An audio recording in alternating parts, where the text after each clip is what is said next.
shaping the DPDP Act 2023, right? So just enrich us basically to understand what is DPDP, its uses, implementation, and the challenges. Well, I think somewhere in 2018, when government came up with this whole effort of putting this DPDP law in place, and of course after Supreme Court's directive on it, I would say, I think that's where government started this consultation process. And I met Justice Sri Krishna during one of those consultations. Okay. The primary idea of the law was that it will subject both data processing of data subject based in India and data processing of data subject based in US into one bucket.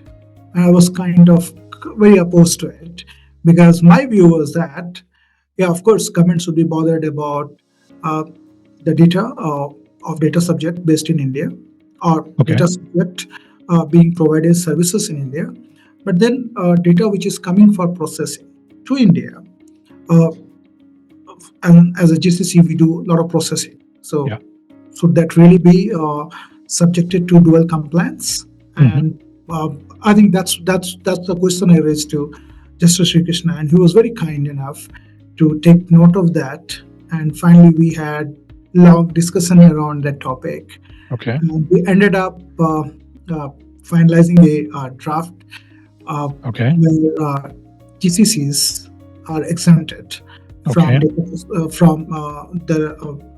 when it comes to, it's only about data processing activities. It's not a complete exemption, blanket exemption as such. It's mainly about the exemption granted to GCC when it comes to data processing activities of data subjects based in US or any foreign data subject whose data comes to India for processing activities.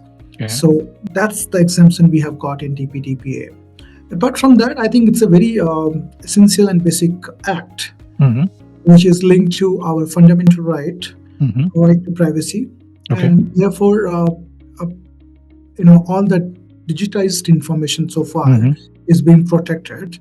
But I think we should think beyond that as well. And I know it's a huge task for government to have a framework in place where you can think about electronic or digitized data. I'm thinking beyond these data sets where you collect private information through paper and all. I think that remains a challenge still, and I believe government will address it at some point in time. But certainly, this is a big step, I would say, in terms of protecting privacy of individuals in India. So thank you. All right, great. So it's more of a line of GDPR, right? Is that correct?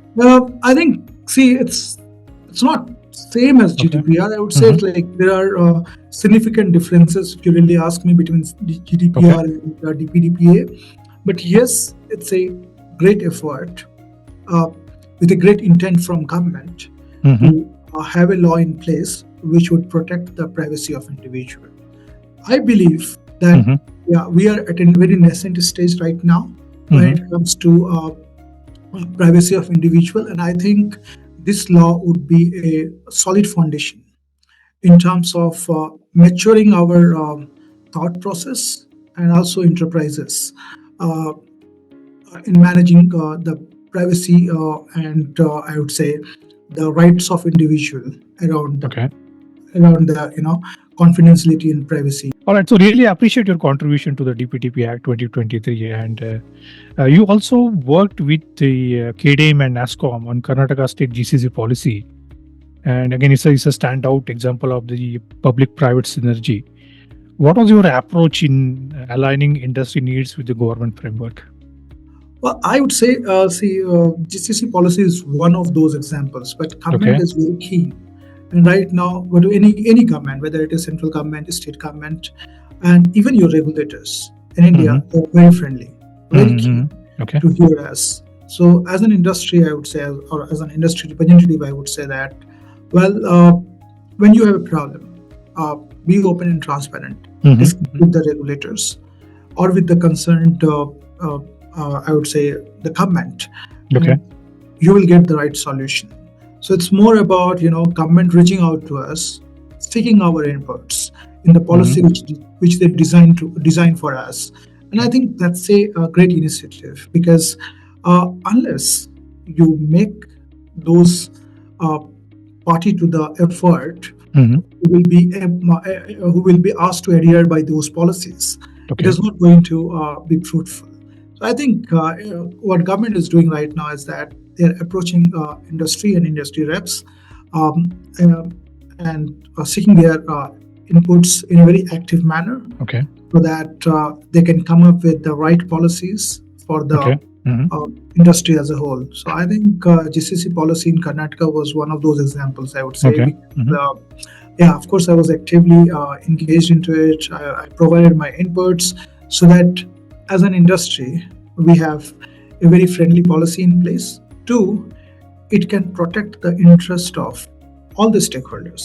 Okay. And it's not only about industry, it's also about the regulators, government, and people at center. Because, as I said, I keep saying this, India is in business of talent. So Yeah. we are, we of course call ourselves officers of the world. So in order to be office of the world, we need to ensure that we have right talent, and we need to train our people. And I think government is very focused on that. Okay. And I think it's a great approach and initiative which government has undertaken right now. Thank you.